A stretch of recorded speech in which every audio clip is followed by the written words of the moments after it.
आज हम कर्ल के ऊपर कुछ क्वेश्चंस करते हैं। यदि हमारा सदिश vector r xi plus yj plus zk हो तो हम जानते हैं इसका मॉडुलस क्या होता है, x square plus Y square plus Z square. हम जानते हैं कर्ल कर्ल क्या होता है, curl of a vector function को हम सिंपल में कैसा लिखते हैं, डेल क्रॉस एफ। और हमने जब इसको परिभाषित किया था तो ऐसा लिखा था I delta by delta X plus J delta by delta Y plus K delta by delta Z. इसको कैसे परिभाषित किया था कि ये I cross delta F by delta X plus J cross delta F by delta Y plus K cross delta F by delta Z. और हमने देखा था कि हम इसको डेल क्रॉस एफ को हम इस डिटर्मिनेंट की फॉर्म में लिखें तो ऐसा लिख सकते हैं I J K delta by delta X delta by delta Y delta by delta Z F1 F2 F3, जहाँ F1 F2 F3 क्या है, इस वेक्टर F के कंपोनेंट्स हैं, घटक हैं। तो हम जानते हैं कि हम इस प्रकार से लिख सकते हैं। तो चलिए, अगर आपको कहे कि कर्ल R निकालो तो कर्ल R निकालने के लिए कहने का मतलब I J K delta by delta X delta by delta Y delta by delta Z X Y Z, और इस डिटर्मिनेंट को एक्सपेंड करना है। तो हम पाते हैं कि क्या मिलता है, I delta by delta Y Z minus delta by delta Z Y. और इसी प्रकार से अगली वाली टर्म्स मिलेंगी, प्लस जे प्लस के। अब हम क्या देखते हैं कि इस डिटर्मिनेंट को देखें तो हम पाते हैं कि ये x पहले x के साथ डिफरेंशिएट कर रहे हैं, फिर y के साथ कर रहे हैं, फिर z के सापेक्ष कर रहे हैं, और यहाँ भी x y z।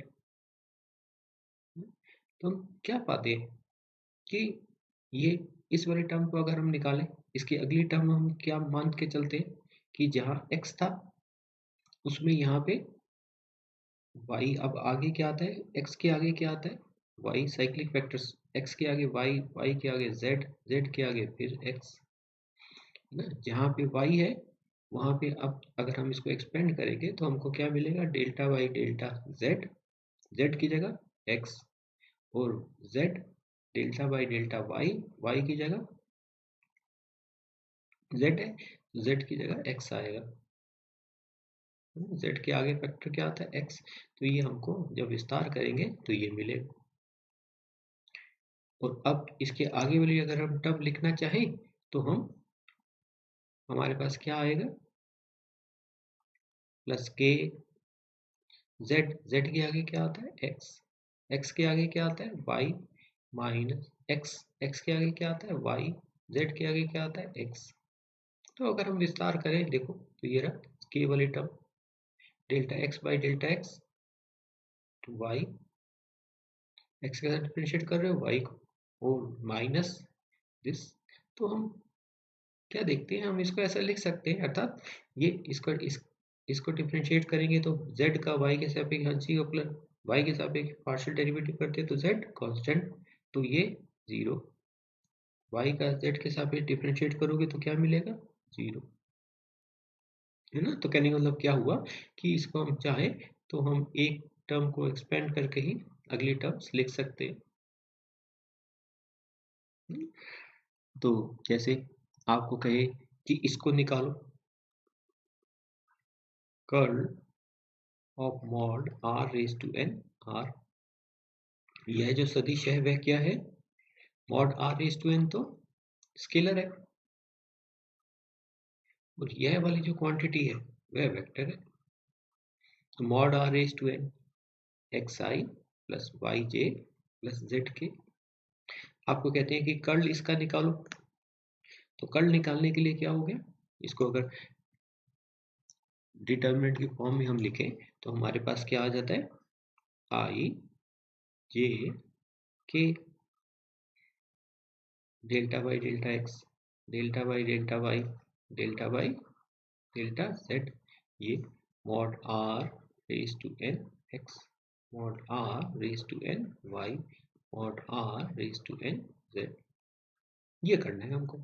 तो कहने का मतलब क्या हुआ, अब इस डिटर्मिनेंट को एक्सपेंड करें तो हमको क्या मिलता है, आई वाली टर्म, आई का जो कोएफिशिएंट होगा वह क्या होगा, ये delta by delta Y mod r raise to n z minus delta by delta z mod r raise to n y।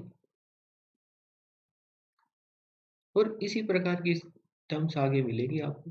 अगर आप लिखना चाहें तो y की जगह z, ये z है, z की जगह ये x।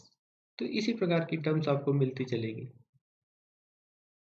तो इसलिए हम चाहें तो हम इसको ऐसा भी लिख देते हैं समेशन नोटेशन में, सब सम कर रहे हैं, इनका योग कर रहे हैं, ये जोड़ रहे हैं, तो इसको ऐसा भी लिख देते हैं,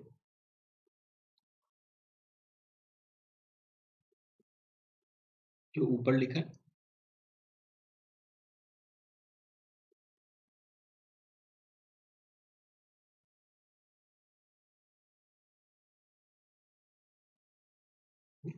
ये वाला जो एक्सप्रेशन जो ये जो लिखा है पूरा हमने छोड़ दिया आगे डॉट डॉट डॉट करके। ये जो एक्सप्रेशन है इसको ऐसा समेशन नोटेशन में भी लिख देते हैं। समेशन में सम कर रहे हैं, इस प्रकार की टर्म्स का योग, इस प्रकार की टर्म्स का सम। तो अब हम एक एक्सप्रेशन निकाल लेते हैं, बाकी उसी तरह से दूसरे हमारे इसको जोड़ देंगे। तो चलिए इस पहले वाले एक्सप्रेशन को निकालें। तो हमारे पास क्या आता है, delta by delta Y mod r raise to n into z। तो ये क्या बन गया, ये कहने का मतलब क्या हुआ, delta by delta Y mod r raise to n, z ऐसे कैसे ही, अगली बार mod r raise to n ऐसे कैसे ही डेल्टा z। तो z का y के सापेक्ष आंशिक अवकलन तो जीरो होता है, तो इस फैक्टर का कंट्रीब्यूशन तो जीरो हो गया। अब ये बचा, अब y के सापेक्ष इसको करो, मॉड r जानते ही हो आप, x का भी फंक्शन है, y का भी फंक्शन है, z पर भी निर्भर करता है। मॉड r किस पर निर्भर कर रहा है, x पर, y पर और z पर। तो इसलिए अब इसको डिफरेंशिएट करें तो क्या आ जाता है हमारे पास, n mod r raise to n minus one. और अगली बार इस मॉड r का करेंगे तो delta mod r by delta y, z ऐसे कैसे ही, और यह जीरो हो जाता है ना। तो ये आ जाता है हमारे पास। कहने का मतलब क्या हुआ, ये n mod r raise to n minus one. अब पिछले वाले वीडियो में हम जानते हैं delta mod r by delta x हमारा पास क्या था, x बाई मॉड r, और डेल्टा मॉड r हमने निकाला था y, y by mod r। और इसी प्रकार से तीसरा, तो delta mod r by delta y क्या बन जाता है, y बाई मॉड r, और यह z दिखाई है। तो कहने का मतलब क्या हुआ, यह जो एक्सप्रेशन है डेल्टा बाई डेल्टा, तो इसका हमसे इसको सिंप्लीफाई करा तो हमारे पास क्या आ गया, n mod r raise to n minus two Y Z. अब इसी प्रकार से इसकी अगली वाली माइनस वाली टर्म है उसको करें तो ये delta by delta Z mod r raise to n Y, इसको करेंगे तो हमको क्या मिलेगा, delta by delta Z mod r raise to n Y. इसको करें तो अब देखें, अब इसको हमको क्या मिलता है, वही ये हो जाएगा, z के सापेक्ष करना है तो z के सापेक्ष करा तो delta by delta z mod r raise to n ये y ऐसे कैसे, और plus mod r raise to n delta by delta z, y का z के सापेक्ष आंशिक अवकलन क्या होगा, फैक्टर 0। अब इसको करा तो ये क्या मिला, n mod r raise to n minus 1 delta mod r by delta z y। तो delta mod r by delta z क्या है, z के सापेक्ष कर रहे हो तो z by mod r y, या अगर कहें तो ये क्या बन गया, n mod r raise to n minus 2 z y। तो अब इन दोनों वैल्यूज को, इस एक्सप्रेशन को और इस वाले को, वैल्यूज को यहाँ रख दें, इस सम में यहाँ पे रख दें। तो अब इसमें रखेंगे तो हमारे पास क्या आ जाता है, sigma I n mod r raise to n minus 2 Y Z minus n mod r raise to n minus 2 Y Z, ये बन जाता है। तो अब ये तो कांस्टेंट कट गया तो 0 आई। इसी प्रकार से जब j वाली टर्म करोगे, कहने का मतलब ये वाली टर्म क्या बन गई, 0 आई। इसके आगे करोगे तो क्या मिलेगा, 0 j। इसके आगे करोगे तो क्या मिलेगा, 0 k। अगर हमको टर्म चाहिए इसकी अगली वाली की, भाई ये कोफिशिएंट क्या मिलेगा हमको, तो हम इससे लिख सकते कि भाई n mod r raise to n minus 2, ये वाई जेड, इसको हमने किया था तो ये वाई जेड, ये जेड वाई था हमारे पास। तो वाई जेड वाई की जगह x cyclic factors y z x, तो x की जगह y की जगह z की जगह x। तो j वाली टर्म आपको क्या मिलेगी, y की जगह z की जगह x माइनस n और r raise to n minus 2। ये z की जगह क्या मिलेगा, x, y की जगह क्या मिलेगा, z। ये इसकी अगली टर्म अगर हम सिंप्लीफाई करेंगे तो हमको ये प्राप्त होगी। आप करके देखना अगर सिंप्लीफाई करें तो। इसी प्रकार से तीसरी टर्म अगर हम चाहें तो n mod r raise to n minus 2, z से अगला फैक्टर क्या आता है, x, और x के अगला फैक्टर क्या आता है, y minus n mod r raise to n minus 2 x, x से अगला फैक्टर क्या आता है, y, और z का अगला फैक्टर क्या आता है, x। ये फैक्टर हमको मिलेंगे। कहने का मतलब इसको जब सिंप्लीफाई करा तो ये हमारे पास क्या आ गया, इस समेशन नोटेशन में हमने लिखा था, ये समेशन नोटेशन आई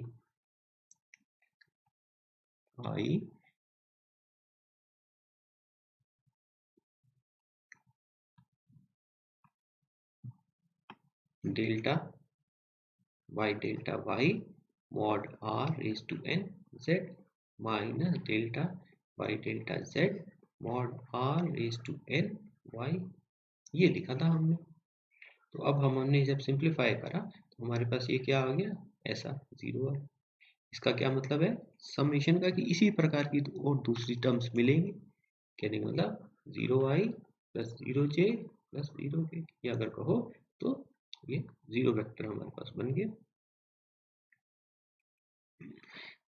तो ऐसे हम इसको करेंगे।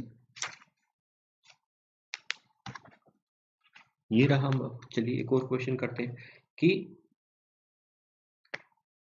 r हमारा खुद यही वेक्टर है, r xi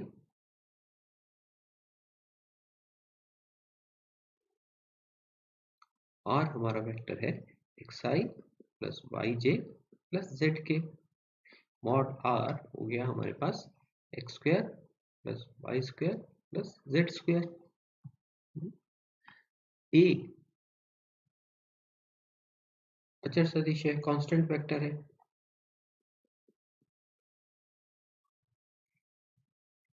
है ना, a1i plus a2j plus a3k। तो curl a cross r by mod r की पावर 3, ये बताना है कि किसके बराबर, minus a by mod r की power 3 plus 3a dot r by mod r raised to 5 और ये सदिश होगा। तो अब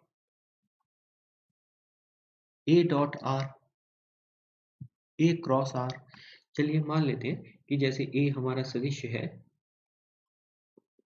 a1i plus a2j plus a3k, तो a क्रॉस r वेक्टर को निकालें तो क्या हो जाएगा i j k a1 a2 a3 x y z।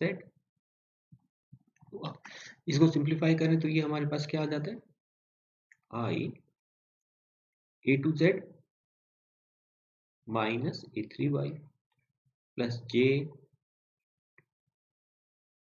Simplify करें तो क्या आ गया a3x minus a1z plus k a1z a1y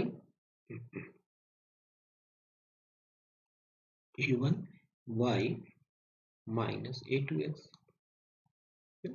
अब अगर इसको समेशन में अगर लिखना चाहें, वैसे अब इसको हमने ये सिंप्लीफाई कर लिया, सॉल्व है, इसको हम समेशन के फॉर्म में अगर लिखना चाहें तो अब हमारे पास ये क्या आता है, ये सिग्मा आई, हम देख रहे हैं a2, अगले वाले में a2 की जगह क्या है a3, z की जगह क्या है x, आई समेशन के फॉर्म में लिखूं तो a2z माइनस a3y, और समेशन मीन्स आई, ये आई की जगह जे की जगह के की जगह आई, ये a1 की जगह a2 की जगह a3 की जगह a1, और इसी प्रकार से तीसरे वाले फैक्टर को लिखेंगे तो x की जगह y की जगह z की जगह x।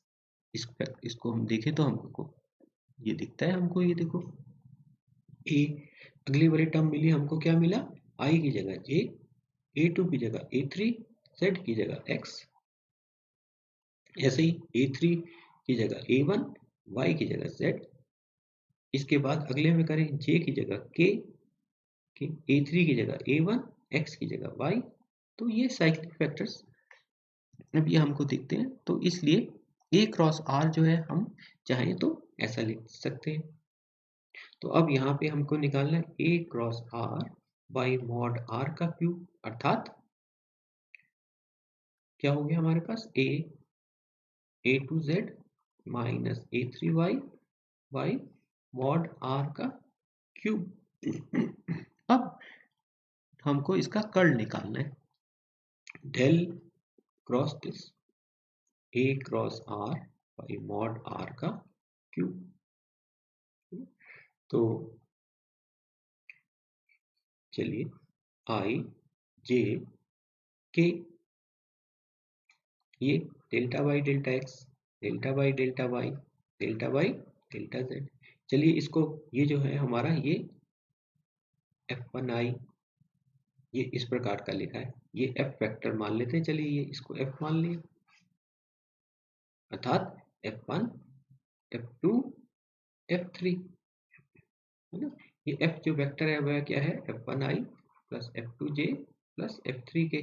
ये f1 क्या है, ये लिखा हुआ एक्सप्रेशन, ये f1 है ना, पता चल रहा है। तो अब यहाँ एक्सप्रेशन बहुत बड़ा हो जाता है, इसलिए मैंने इसको छोटे में लिख दिया, f1 के रूप में लिख दिया। तो अब i क्या मिलेगा, delta f3 by delta y minus delta f2 by delta z, यह बनेगा। अब delta f3 by delta y करें, f3 क्या है, हम f3 ये लिखा a क्रॉस, तो f3 क्या आएगा हमारे पास, अभी हमने ऊपर एक्सप्रेशन लिखे थे, ये लिखा a1y माइनस a3, ये लिखा f3, ये f1, यह f1, यह f2, यह f3। तो अब हमको क्या निकालना है, delta f3 by delta y, ये f3, तो a1y इसको निकालेंगे, सिंप्लीफाई करते हैं, उसी तरह से बाकी को आप कीजिएगा। Delta F3 by delta Y, यानी कि delta by delta Y F3 क्या है, 1y minus A2x, A1y minus A2x by mod r का क्यूब,